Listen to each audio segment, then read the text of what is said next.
Oh, welcome back. Good to have you with us here on the Saturday edition of the South African Morning. I'm Gareth Edwards. Let's talk e-commerce for a moment, shall we? The days of hanging out at the mall seem to be over, all due to COVID-19. South Africans having swapped out being at the mall and mall rats, if you will, for browsing online shopping sites. That's according to a study by Brand Mapp. It spoke to thousands of people living in households with a particular income and to see how their behaviour has changed. Let's see what that behaviour looks like. Brand Mapp Director Brandon Kock speaking to us from Cape Town. Good morning to you, Brandon. I actually enjoy speaking about the e-commerce side and shopping centres, especially how it's adapted. What's the word we're all using? Pivoted over the past year and a half. So good for e-commerce, not good for the actual brick and mortar shopping centres, is it? Yeah, well, Gareth, it's an interesting one. You know, I think we tend to think that our worlds have completely changed. But what we're seeing is maybe just some shifts in the patterns of behaviour. So, you know, there were always a certain percentage of people who were going to feel comfortable shopping online. And I think what COVID did is it just made more people more comfortable shopping online.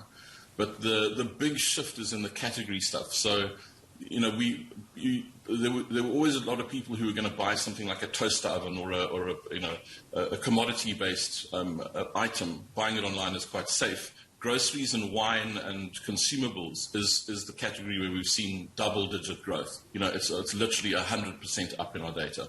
So it seems even for the quick pop out to the local bottle store and grab a loaf of bread on the way home has changed as well, though. What does that mean, though, for if we talk about these actual shopping centres, whether it's a strip mall, whether it's a small little centre down the road, or these big shopping centres? What does it mean for that, do you think? Does the data look into that, or is it more about behaviour?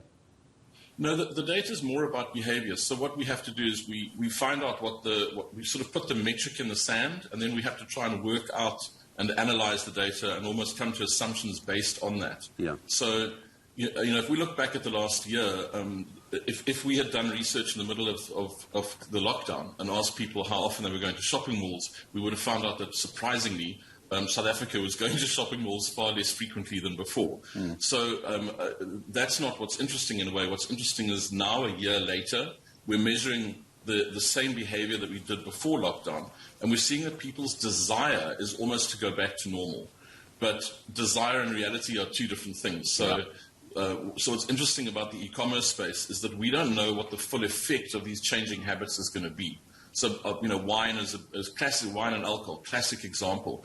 I think as South Africans, you know, we proved one thing during lockdown. We have a sort of a national drinking problem.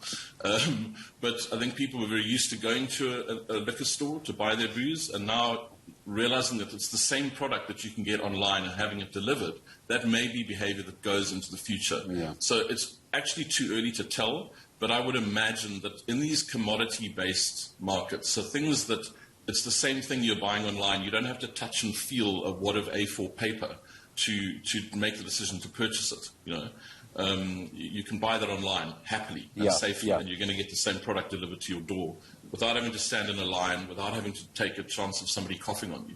It's amazing. You're right about the alcohol thing. It would be serious. It would be funny if it wasn't so serious how much of a drinking problem we have in the country. We did everything we could to find alcohol, couldn't we? It's actually rather sad, Brandon. Let's talk, if we could, a part of the study also looking at the incomes of at least 10,000 households.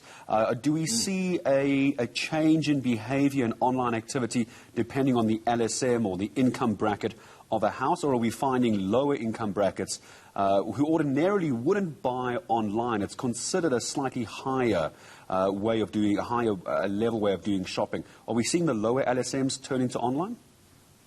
Yes, so our study is of people, what we call the middle class and up in South Africa. So effectively it's a study of the elite, but to define that, it's the top 30% of income earners or income earning households in this country. Our middle class, we start at 10,000 Rand a month household income. So pretty much all of those people, it's about 12 million out of the 40 million adults in this country. And they're almost all online anyway. It's just a question of, have they changed their habits a little bit? And the answer is yes. I mean, you know, we don't, but not massively. So it's not like everybody just started doing everything online. It just means that where 10% of people were happy buying electronics online, now we see 12%. And it's kind of irrespective of income bands. You know, income simply allows you to buy more expensive things online. It doesn't necessarily enable the habit in a different way. But I think the crucial thing about what we saw in income and during COVID, the Treasury report this year was fascinating. So released on the 28th of February. And it appears that in the calendar year, this group of people we're talking about, 10,000 Rand households up, were amazingly resilient. The real pain was felt just a little lower than that. You know, people earning between 7 and 10,000 Rand, about 700,000 people estimated lost their jobs and remain unemployed. Yeah. Whereas, you know, so the real pain is slightly lower down. The middle class, quite robust and resilient in this country, you know. Brandon, I'm going to say thank you very much indeed for speaking to us, and it's amazing just how it's actually grown. I would have thought it would have been a lot more than the 12% as well, but bearing in mind we're not out of COVID-19 just yet. Fascinating research. Brand Mapp Director Brandon Kock joining us here on eNCA. Most things going online, even the small things like wine, alcohol, that sort of thing.